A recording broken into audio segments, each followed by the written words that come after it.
আইন আমাদের এলাকার ঐতিহ্যবাহী প্রতিষ্ঠান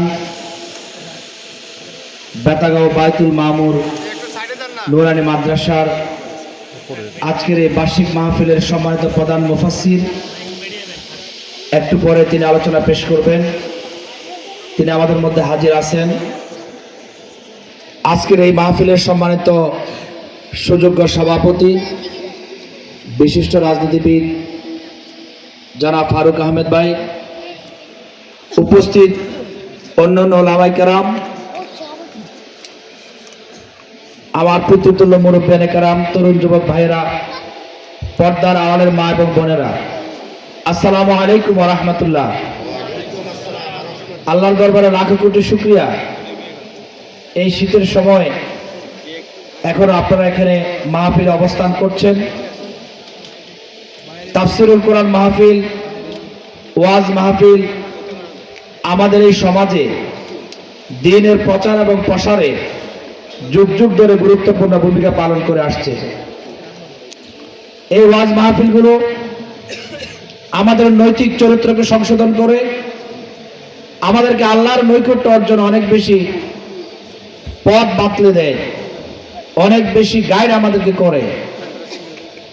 এই ওয়াজ মাহফিলে সম্মানিত মুফাসসির কেরাম কোরআন থেকে এবং হাদিস থেকে আমাদের সামনে যা তুলে ধরেন, এটা যদি আমরা সত্যিকার আমল করতে পারি, তাহলে আমাদের ব্যক্তি জীবন, পারিবারিক জীবন, সামাজিক জীবন, রাষ্ট্রীয় জীবনে একটি সুন্দর শৃঙ্খলা ফিরে আসে, একটা পবিত্র পরিবেশ তৈরি হয়।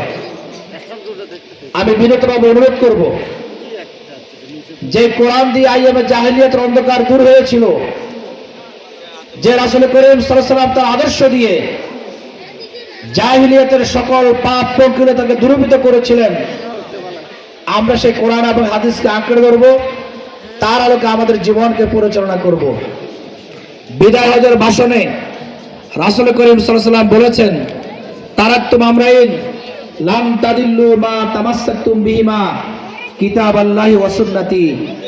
আমি তোমাদের জন্য দুটি জিনিস রেখে যাচ্ছি, যদি এই দুটি জিনিসকে তোমরা আঁকড়ে ধরো তাহলে তোমরা কখনো পথ হারা হবে না। তার একটি হচ্ছে মহাগ্রন্থ আল কোরআন, আরেকটি হচ্ছে রাসূলের সুন্নাহ।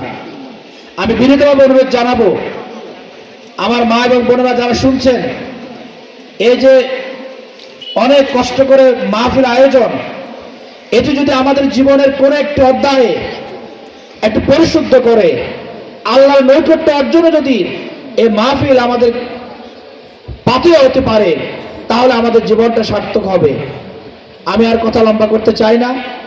আমি আপনাদের এলাকার সন্তান, আল্লাহ রাব্বুল আলামিন যেন এই এলাকার খাদেম হিসেবে, এই জনপদের খাদেম হিসেবে আমাকে কবুল করেন বলে আমিন। আমি আপনাদের সকলের কাছে দোয়া চেয়ে মাহফিল কর্তৃপক্ষের কাছে কৃতজ্ঞতা জানিয়ে, সম্মানিত প্রধান মুফাসসির সহ আলোচকবৃন্দ আমাদের এলাকায় এসেছেন, তাদের প্রতি কৃতজ্ঞতা জানিয়ে, আজকের মাহফিলের সম্মানিত সভাপতির প্রতি কৃতজ্ঞতা জানিয়ে আমি আমার বক্তব্য শেষ করছি। ওয়া মা আলাইনা ইল্লাল বালাগ। আসসালামু আলাইকুম ওয়া রাহমাতুল্লাহ।